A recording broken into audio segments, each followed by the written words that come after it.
امیر المومنین نے فرمایا یا حضرت ابن عباس سے بھی روایت ملتی ہے کہ اگر عمر متا سے منع نہ کرتا تو کوئی مادنا اللہ شقی کوئی بدبخت ہوتا. وہ کہتے ہیں یہ روایت ثابت نہیں ہے. دوسری بات یہ ہے کہ انہوں نے جو علی رضی اللہ تعالیٰ کے حوالے سے پیش کیا کہ کوئی بدبخت ہی نکاح کر سکتا ہے اور روایت ثابت نہیں ہے. اگر موقع ہوتا ہے اس کو ثابت کر دے. کیا جی دوبارہ سنیں کہ یہ ثابت نہیں ہے. کے حوالے سے پیش کیا کہ کوئی بدبخت ہی نکاح کر سکتا ہے اور روایت ثابت نہیں ہے. اگر موقع ہوتا ہے اس کو ثابت کر. کوئی بدبختی نہیں کہا کر سکتا. زنا کی بات ہو رہی ہے. بیچارے اتنے وہاں پہ بوندل گئے نا, ٹی وی چینل پہ حواس باختہ ہو گئے. اب یہ ان کے ابن حجر زمان اور جناب بڑے شیخ الحدیث فلاں, ان بیچارے کو پتہ نہیں چل رہا تھا بات کیا چل رہی ہے, بات کیا کر رہے ہیں. تو اب انسان زنا کی طرف جو جاتا ہے وہ کچھ مسائل کی وجہ سے, کچھ سختیوں کی وجہ سے اب وہ زنا کی طرف جا رہا ہے. اسے پتہ ہے کہ حضرت عمر نے ہمیں اس کام سے منع کر دیا, ایک جو جائز راستہ تھا اور جو اس کے کیا کہتے ہیں ٹرمز اینڈ کنڈیشن ہے, ہم اس کو فالو کرتے ہوئے وہ اب عمل کر بھی نہیں سکتے کیونکہ حضرت عمر کی سنت ہے. حضرت عمر کی سنت مطلع نہیں, حضرت عمر کی سنت دوسری طرف جائے گی.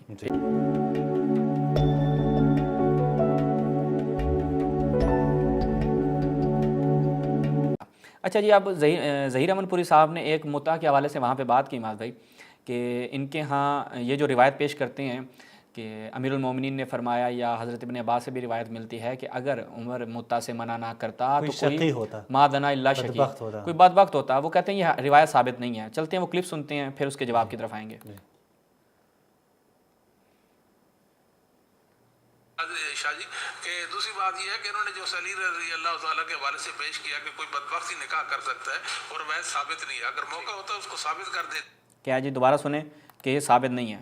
کے حوالے سے پیش کیا کہ کوئی بدبخت ہی نکاح کر سکتا ہے اور روایت ثابت نہیں ہے. اگر موقع ہوتا ہے اس کو ثابت کر. کوئی بدبختی نہیں کہا کر سکتا. زنا کی بات ہو رہی ہے. بیچارے اتنے وہاں پہ بوندل گئے نا, ٹی وی چینل پہ حواس باختہ ہو گئے. اب یہ ان کے ابن حجر زمان اور جناب بڑے شیخ الحدیث فلاں, ان بیچارے کو پتہ نہیں چل رہا تھا بات کیا چل رہی ہے, بات کیا کر رہے ہیں. نہیں, وہ انجینئر بھی لقب دے رہے ہیں کہ فی الحال جو ہے محدث اعظم پتہ نہیں. اچھا یا اللہ, ان کے محدث اعظم کی یہ حالت ہے. آپ چھوٹی چھوٹی محدثیوں کی کیا حالت ہوگی. کیا حالت ہوگی. چلیں جی صحیح بات جی. تو یہ کہا کہ انہوں نے یہ روایت ثابت نہیں ہے.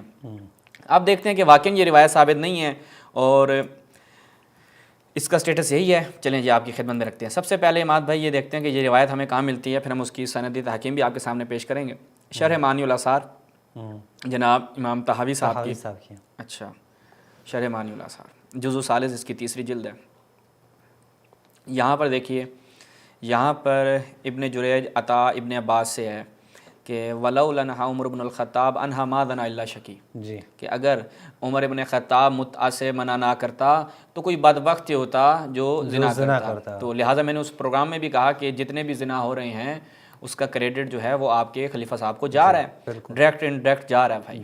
اب اس میں ہم کچھ نہیں کر سکتے. اس کے بعد اس روایت کی ہم سند دیکھتے ہیں. یہ ملاحظہ فرمائیں کتاب اخبار المدینہ النبویہ, کس کی جناب, ابن شبہ نمیری کی.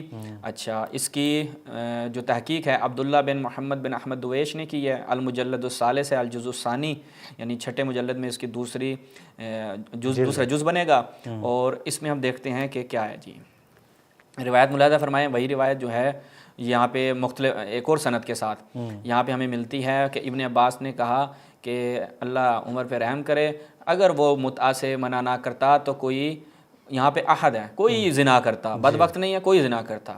ٹھیک ہے, تو گویا یہاں سے وہ مطلب واضح ہوتا ہے. اور یہاں پہ 3 نمبر پہ دیکھیے گا کیا ہے, کیا لکھا ہے, اسنادہ آگے صفحہ نشون بدین, اسنادہ صحیح. ہاں, اوپر صفحہ دکھایا تھا نا. جی جی جی. ہاں, یہ سند اوپر روایت ہو گئی اور یہ اسنادہ صحیح, اس کی سند کیا ہے, صحیح ہے. اب ہم جو ہم نے یہاں سے معنی الاثار سے سند پیش کی تھی اس کے روات کی طرف آ جاتے ہیں. یہ آپ دیکھیں کہ جناب اس کا پہلا راوی کون ہے, ربی ہے. ربی کے بارے میں چلتے ہیں کہ آیا یہ ربی جو راوی ہے, یہ راوی کیا کہتے ہیں جی اس کو, ثقہ ہے یا نہیں ہے. یہ پہلے راوی کی طرف دیکھتے ہیں. یہ ابن حجر کی تقریب التہذیب ہے. الربیع بن سلیمان, یہ کیا ہے, اگر میں تھوڑا سا زوم کر لوں, راوی نمبر جو ہے وہ 1893. ٹھیک ہے, اس کو یہاں پہ دیکھیں کیا ہے جی, ثقاتن. مزید اگر کہیں تو مزید زوم کر دیں. جی ثقہ ہے. ٹھیک ہے, یہ کیا ہے, ثقہ ہے. ٹھیک ہے, اس کے بعد دوسرے راوی کی طرف آ جائیں. ہم نے دوسرا راوی جو آپ کی خدمت میں پیش کیا, اگر پھر ہم اس کو تھوڑا سا کر لیں جی, سعید بن کثیر ہے دوسرا راوی اس کا. ہم یہاں سے پہلے دکھا دیں دوسرا راوی, پھر اس کے دوسرا راوی کون تھا جی, سعید بن کثیر بن عفیر. ٹھیک ہے, اب ہم یہی سعید بن اس کو دیکھ لیتے ہیں یہاں سے. سعید بن کثیر بن عفیر کیا ہے جی, اوہ تو فقط ثقہ کیا، امام علامہ؟ یہ ایک کتاب ہے سیر اعلام النبلا شمس الدین ذہبی صاحب کی. یہاں پہ ملاحظہ فرمائیں کہ کیا ہے جی، الامام الحافظ العلامہ الاخبار الثقہ. ٹھیک ہے، ثقہ ہی ثقہ ہے، ہاں. دوسرا راوی بھی کیا ہو گیا ماد بھائی؟ امام ہے ان کا. ثقہ ہو گیا. جی تیسرے راوی کی طرف آ جائیں. تیسرا راوی کون ہے جس کا؟ یحییٰ بن ایوب. ایوب. اچھا، یحییٰ بن ایوب جو ہیں اس کے بارے میں دیکھتے ہیں کہ اس کی کیا حیثیت ہے. یحییٰ بن ایوب صدوق ربما اخطا. ٹھیک ہے، صدوق راوی ہے. صدوق راوی ہے. اچھا، اس کے بعد امام بھائی پانچواں راوی دیکھیں. یہاں پہ پانچواں راوی کون ہے؟ جریج تھا شاید. ابن جریج ہے اور عطا ہے. ہاں یہ تو واقعی تو واضح ہے کہ پھر بھی دکھا دیتے ہیں. ابن جریج جو ہے وہ ثقہ فقیہ فاضل وکانا یدلس میور سے. ٹھیک ہے، ان کے ہاں خیر امام بخاری مدلس ہیں، ان کے ہاں دو تین کو چھوڑ کے کہتے ہیں سارے مدلس ہیں. مدلس ہیں. اچھا، چھٹا راوی مات بھائی دکھائیں کون ہے جی؟ عطا بن رباح. یہ دیکھ لیں جی، عطا بن ابی رباح یہ کیا ہے جی؟ ثقہ فقیہ فاضل. یہ بھی کثیر الارسال ہے لیکن ثقہ فقیہ اور فاضل ہے. ٹھیک ہے، تو لہٰذا اس روایت کے جو روات ہیں وہ سارے کے سارے کیا ہیں؟ ثقہ ہیں. تو لہٰذا یہ اس روایت کی سند ہو گئی. اس کے بعد ہم دیکھتے ہیں کہ امام علی علیہ السلام سے یہ روایت، امام علی علیہ السلام سے یہ مصنف عبدالرزاق صنعانی، یہ ملاحظہ فرمائیں اس کے جزء صابع.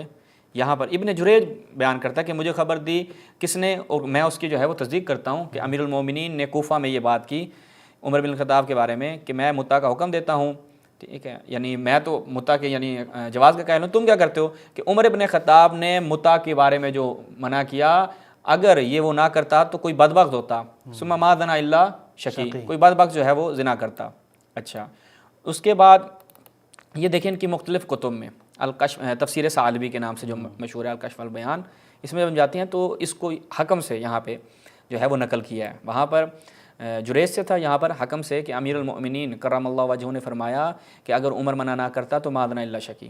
ٹھیک ہے، تو یہاں پر انہوں نے اپنی مختلف تفاسیر میں استدلال کیا ہے. یہاں پہ دیکھیے گا اللباب فی علوم الکتاب. اچھا، اس میں جب ہم اس میں جاتے ہیں، یہ کون ہے؟ ابن عادل دمشقی حنبلی، متوفی ان کا 880 ہے. یہاں پہ دیکھیے گا کہ محمد بن جریر طبری نے اپنی تفسیر میں امیر المومنین سے نقل کیا ہے کہ اگر عمر منع نہ کرتا تو کوئی بدبختی ہوتا، وہ زنا کرتا. ٹھیک ہے، اس کے بعد آگے چلتے ہیں، تفسیر طبری میں بھی دیکھ لیتے ہیں. تفسیر طبری کے ابن تیمیہ نے کہا کہ یہ وہ تفسیر ہے کہ جس میں بدعتیں نہیں ہیں. تفسیر ابن ابی حاتم اور تفسیر طبری کی ابن تیمیہ نے نہایت تعریف کی ہے کہ یہ ان تفاسیر کی طرف رجوع کیا جا سکتا ہے. تفسیر طبری محمود محمد شاکر احمد محمد شاکر کی تحقیق اور تخریج کے ساتھ مکتبہ ابن تیمیہ سے یہ چاپ ہوئی ہے. یہاں پہ حکم کا قول ہے کہ امیر المؤمنین نے بیان فرمایا کہ اگر عمر متع سے منع نہ کرتا تو کوئی بدبخت ہی ہوتا کہ وہ زنا کرتا. تو لہٰذا یہ ہم ابن عباس سے بھی ثابت ہے، اور اس کے علاوہ ہم نے اس کی سندی تحکیم بھی آپ کے سامنے رکھی کہ یہ روایت سے یہ سند ہے کہ حضرت عمر نے جو متع سے منع کیا اس کی وجہ سے لوگ زنا کی طرف گئے. چونکہ جنگوں پہ جب جاتے تھے تو وہاں پر متع کی جو آپ یہ کہہ لیں کہ شان نزول ہے وہ یہی ہے کہ کافی ٹائم کے لیے لوگ ان کو سختی برداشت کرنی پڑتی ہے. وہ پھر روایات ہیں کہ ہم اپنے آپ کو کیا کر لیں، خسی کر لیں. بخاری مسلم کی روایت ہے، مسلم کی روایت ہے. تو رسول اللہ جو ہیں وہ پھر اس متع کی طرف لوگوں ان کو ترغیب دیتے ہیں. تو اب انسان زنا کی طرف جو جاتا ہے وہ کچھ مسائل کی وجہ سے، کچھ سختیوں کی وجہ سے اب وہ زنا کی طرف جا رہا ہے. اسے پتہ ہے کہ حضرت عمر نے ہمیں اس کام سے منع کر دیا، ایک جو جائز راستہ تھا اور جو اس کے کیا کہتے ہیں ٹرمز اینڈ کنڈیشن ہے، ہم اس کو فالو کرتے ہوئے وہ اب عمل کر بھی نہیں سکتے کیونکہ حضرت عمر کی سنت ہے. حضرت عمر کی سنت متع نہیں ہے، حضرت عمر کی سنت دوسری طرف جائے گی. ٹھیک ہے، تو بس یہ کام کر سکتے ہیں. تو آج دیکھیں مسجدوں میں بھی ان کے ہاں کام چل رہا ہے سارا. ٹھیک ہے، محراب بھی بھرے پڑے ان کے. اب وہ محراب کا سین دیکھ لیں آپ، مولوی صاحب جو ہیں، پھر وہ مولوی صاحب اس کی علت کیا بیان کر رہے ہیں؟ مولوی صاحب کہتے ہیں محراب مسجد کا حصہ نہیں ہوتا. اچھا، آپ نے سنا اس کا کلپ؟ میں نہیں سنا. وہ کہتا ہے کہ یہ جو محراب میں نے کام کیا نا، ہاں وہ کہتا ہے محراب مسجد کا حصہ نہیں ہے. اور کہہ رہے تھے نا کہ آپ نے مسجد میں یہ کام کیا، مسجد کے تقدس کو پامال کا مسجد کا حصہ نہیں ہوتا محراب. ٹھیک ہے، ہاں وہ کون سا، میں نے کہا کہ ڈانس بار کا حصہ ہے بھائی. تو وہ مولوی صاحب ان کے پکڑے جاتے ہیں. ان کے اتنے مولوی پکڑے گئے اور اتنے مدارس میں کیسز چل رہے ہیں. بس آپ لواط کی طرف چلے گئے، زنا کی طرف چلے گئے، اور یہ اور تشیع کو آپ متہم کرتے ہیں کہ جن کے ہاں متع ہوتا ہے ان کے ہاں زنا ہوتا ہے. بھائی زنا تو آپ کے ہاں ہو رہا ہے کہ جو بغیر پرمٹ کے حضرت عمر نے جس کو جاری رکھا، اور اس کے بعد پھر لواط بھی آپ کے ہاں الا ماشاء اللہ ملتا ہے. تو لہٰذا یہ آپ کا اپنا مکتب ہے کہ جو ان چیزوں سے گھرا ہوا ہے. لہٰذا کسی دوسرے کے گھر پہ پتھر مارنے سے پہلے اپنے گھر کو صاف ستھرا کر لیں اور اپنے گھر کا حساب کتاب لگائیں کہ آپ کا اپنا گھر بہت نرم و نازک ہے، شیشے کا بنا ہوا ہے، اور اگر ہم مجبور ہوئے پتھر مارنے پہ تو آپ کا ایک ہی پتھر سے کام تمام ہو جائے گا۔ ہاں، تو انشاءاللہ مزید جو ہے وہ آگے چل کے بیان کرتے ہیں۔ والسلام علیکم ورحمۃ اللہ۔